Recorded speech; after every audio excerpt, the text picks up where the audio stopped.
More and more, we're hearing about young teens accused of carjacking, including the teen Megan just told you about. But now someone even younger, an 11-year-old, in court today, accused of that crime. We showed you. 11-year-old. Okay? Carjacking people. And there's a lot of them. Okay? So we're not talking about a small, like a one-off, like, man, did you hear about... This isn't it. I've done videos on extensive videos on this.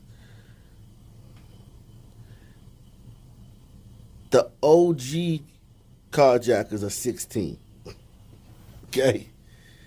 You old, you ready to move on to home invasions by or smashing, like, it's a kiddie crime now.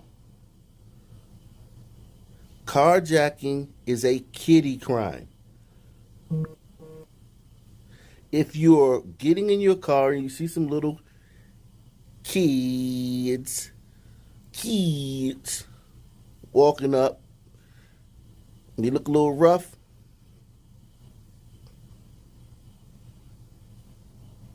you gotta be slick. You might be like, oh, man, left something in the store. If you're in a parking lot of a, supermarket or a department store, you see them like walking behind you, following you, because you gotta have situational awareness when you can't just be You gotta be situational. So you see them walking behind you, like they're trailing you at a distance, maybe 3-4 car lengths behind. He said, "Oh shit!" And then I left my tag. I forgot to get the milk, and then go back in the store. And then then they might, But if you walk to your car, it's really nothing you can do. Now you can scope them because you can see whether they turn around or whether they keep walking or they get in the car, so you can see what they were doing. You gotta have situational awareness nowadays, man. Simple and plain, man. Public service announcement.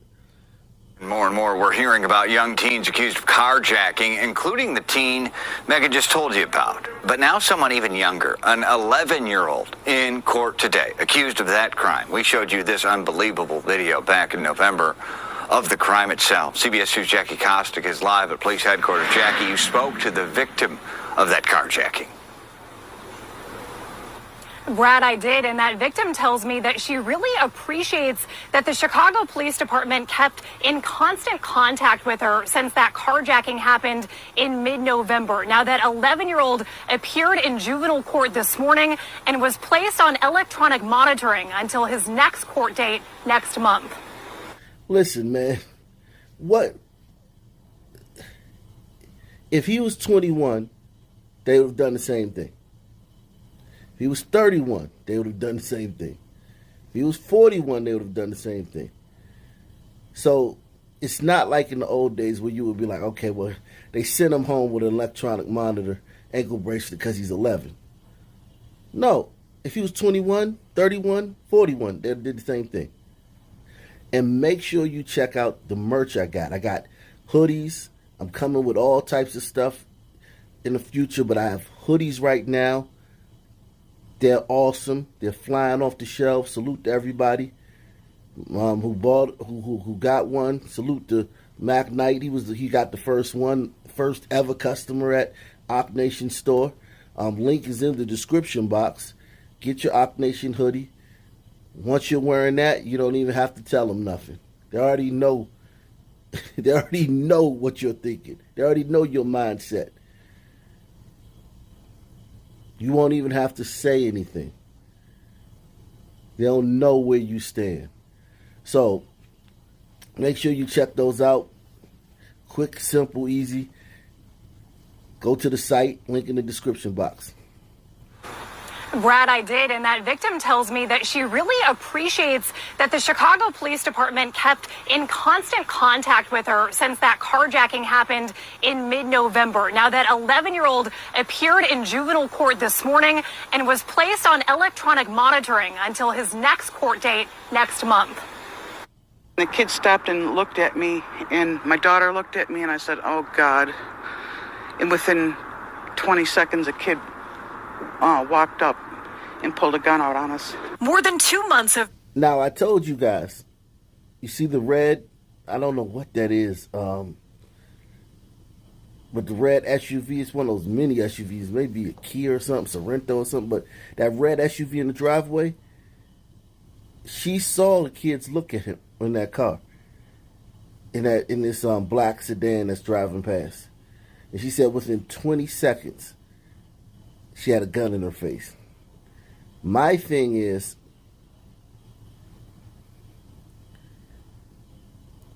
I've been telling you guys that in these communities, there's constantly teens, kids, young men driving around, just circling the blocks, looking for someone to jump out on and rob, looking for someone to carjack, looking for some vulnerable person to even beat up or punch or just kill at random. Even though those are more rare, most of these guys are just circling the block looking for someone getting out of their car or getting into their car, or maybe someone they can get behind them and they can hop out and carjack them, or somebody, just in a position where, they can jack them. And then they're also looking for their ops. So they're also riding around looking for guys they have beef with. And you got dozens, in like some of these neighborhoods, you have dozens of cars like this just circling the blocks all throughout the day, looking and looking and looking. And a lot of times you're not being followed. A lot of times you just happen to pull into your driveway like this woman when they circled their block. I'm sure they had no idea where this woman was going. Once they saw her turn into the driveway, they're like, oh, she's going to get out and we're going to go get her and get her car. A lot of times it's crime of opportunity, as well as them following you from the mall and stuff like that. But this seems like a crime of opportunity. So you have to understand that we're almost at Mad Max level type crime now.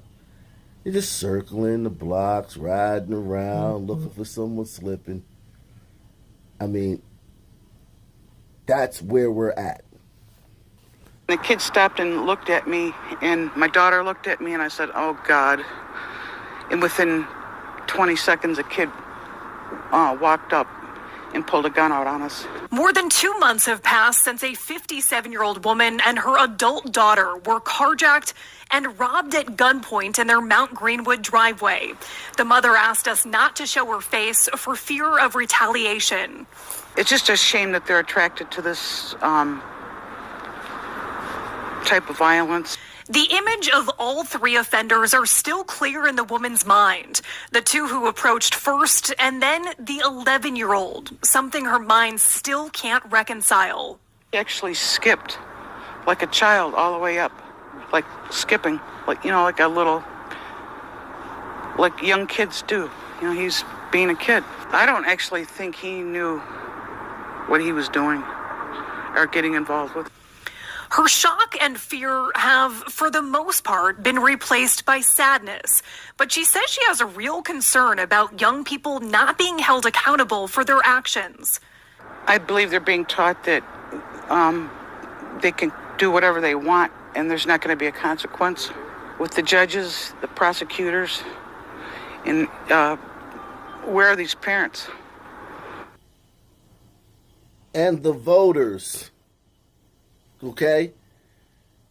I'm tired of these pasty liberals now that it's beating their door down. The judges and the prosecutors. That's fine. Cool. But where you lose me at is when you forget to blame the voters. The woke people on Twitter. This woman, I would love to see this woman's Facebook page or a Twitter account. Probably make you vomit how wokety woke she is online.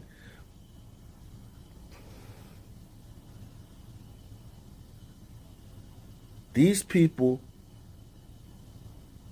are talking, and they're doing the same thing in New York and in San Francisco. Prosecutors and judges, cool, and voters like you. I believe they're being taught that they can do whatever they want and there's not going to be a consequence. With the judges, the prosecutors, and where are these parents?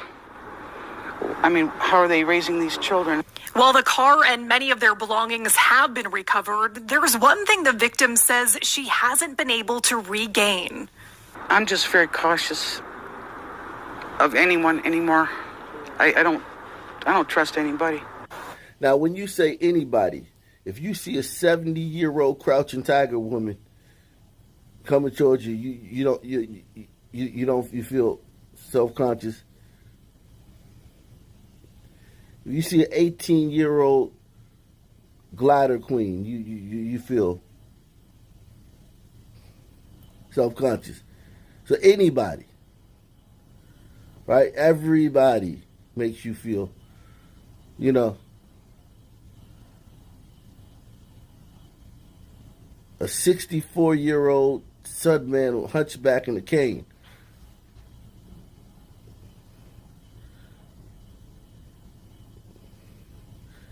Everybody makes you feel unconscious. There's no certain group, right? It's just everybody. Okay. The woman says that she recently started therapy to try to deal with the trauma of that carjacking. She says she is hopeful for the future. Now, That's such a glider thing to do. I don't think you guys are ready for this, man. She's going to therapy after she was carjacked. You guys might not be tough enough for this, for what you asked for. And I support therapy. I think it's a great thing. I just think that, she just had a brief, maybe 20-second encounter with sun teens, not even the men, teens, preteens.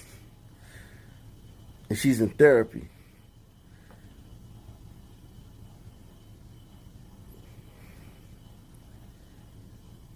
And now they know that her neighborhood is a place where you can go get people because, man, we got her. She had a whole bunch of money. Man, she had all these credit cards. Man, it was easy, man. She was scared. She just gave the keys right up. So there'll be other groups back in that neighborhood, or maybe these same teens.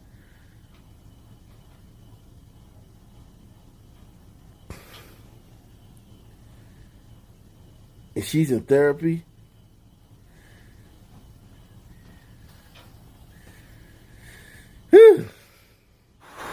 the woman says that she recently started therapy to try to deal with the trauma of that carjacking. She says she is hopeful for the future. Now, we reached out to the Chicago Police Department to ask whether they have any updates on the other two offenders involved in this case, and they said they do not at this time.